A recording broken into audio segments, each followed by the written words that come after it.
Hey guys, how's it going? Rich here with a video about GPSs and navigation units for your car.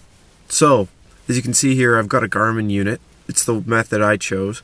It's just a portable unit that you can, of course, I have it just suction cupped to the windshield. I've also concealed the power, so that way I didn't have the wires going along the dash or anything.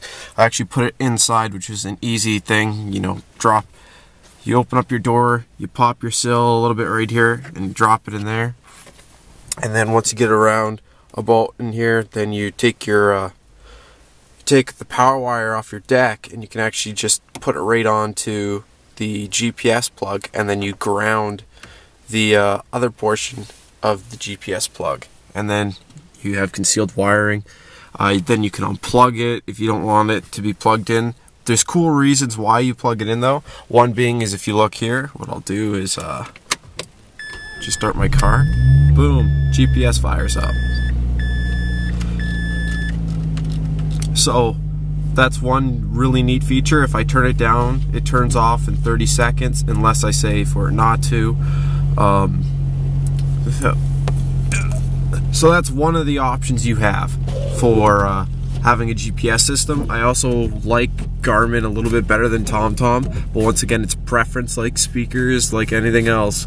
It's you have to play with it and get used to it, see which one you actually find works best for you. I find the Garmin one's a little bit more accurate, and I find that I like the features a little bit better.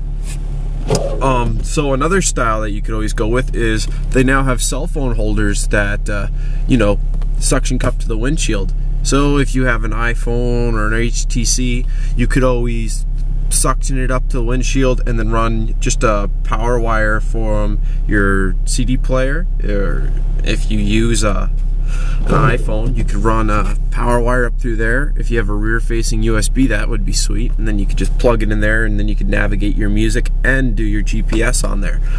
Problem is it uses data, of course, unless you buy the Garmin app. I don't believe the Garmin app itself uses GPS, or sorry, doesn't use data, but correct me if I'm wrong, I don't know.